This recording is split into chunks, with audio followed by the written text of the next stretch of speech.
All right, so hey everybody, this is what, like day 4 of this homeless thing. It's not too bad, I gotta say. Still staying on Frankie's couch, or not even his couch, his floor, but hey, whatever, man, you know. Having a nice time, hanging out with Sandra and Frankie. Have some weird stuff going on in my life, getting weird phone calls in the middle of the night, and then talking to people in the middle of the night, and meeting people, and going to gay plays. It's just, I mean, I know what this looks like to some of you. And maybe we need to have a conversation about this, actually, since I got a minute. I know what this looks like to some of you. This looks like I'm either a complete narcissist or I'm on some kind of bipolar manic jag thing. Keep in mind 2 things, okay? 1, this person that I'm on camera here, this is not necessarily me in real life, okay?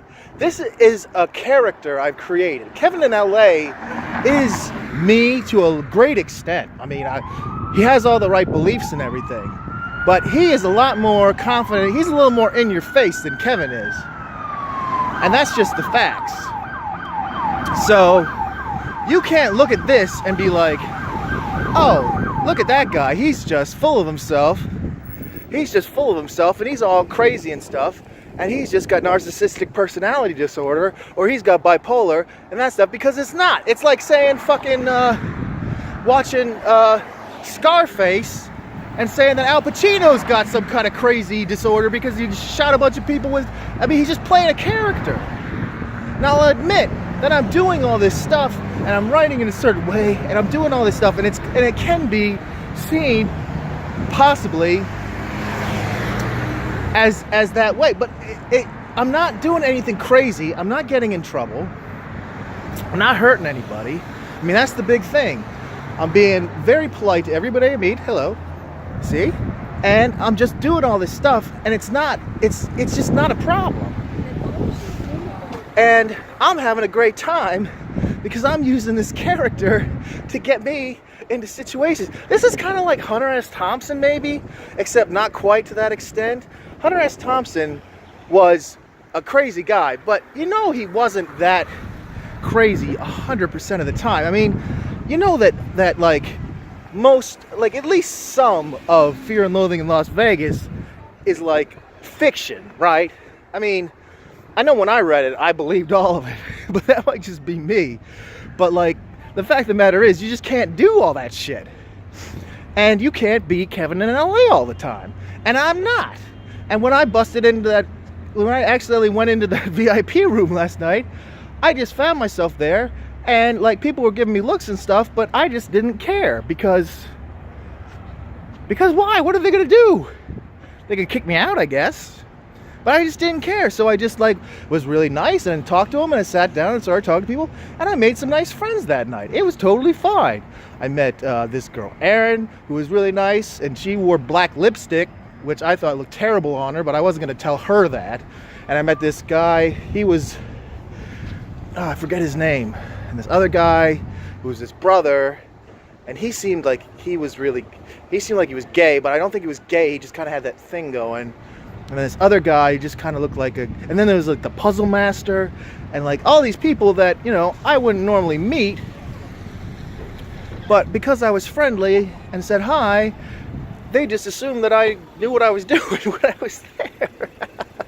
And I didn't even know it was a VIP room. And so I started filming there. Like, I was like, here I am in what is this? And they're like, the VIP room. I'm like, oh shit. And they, you know, they weren't very important people. I was probably the most important person in the room. Now see, that sounds like what you're saying. That sounds like bipolar or narcissistic disorder. But that's the character.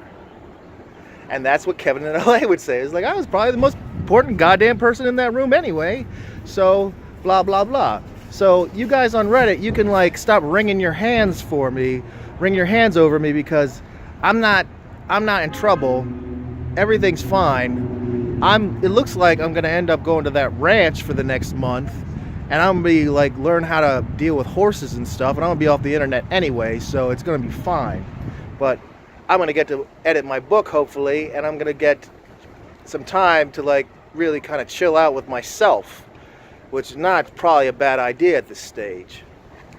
Would like to get laid before that happens, but we'll have to see. That would mean a lot of maneuvering, and I'm not a quick maneuverer. Even Kevin in LA isn't that fast.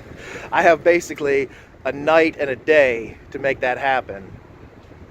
So, I mean, if anybody watches this and they know me and they're interested, please let me know, and we can talk about it, or at least we can like see about making some arrangement when I get back.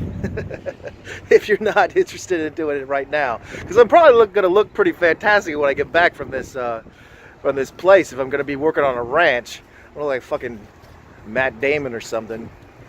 Look like have like abs and shit from carrying horse shit. Could happen. Anything could happen. That's the beauty of it. Anything could happen. And if you'll allow anything to happen, chances are good stuff's gonna happen for you. And that's what you gotta remember, and that's what you gotta believe. So, alright, I've wasted enough of your time. I'm gonna go into this Ralph's and buy some dinner. And I'll see you in the funny papers.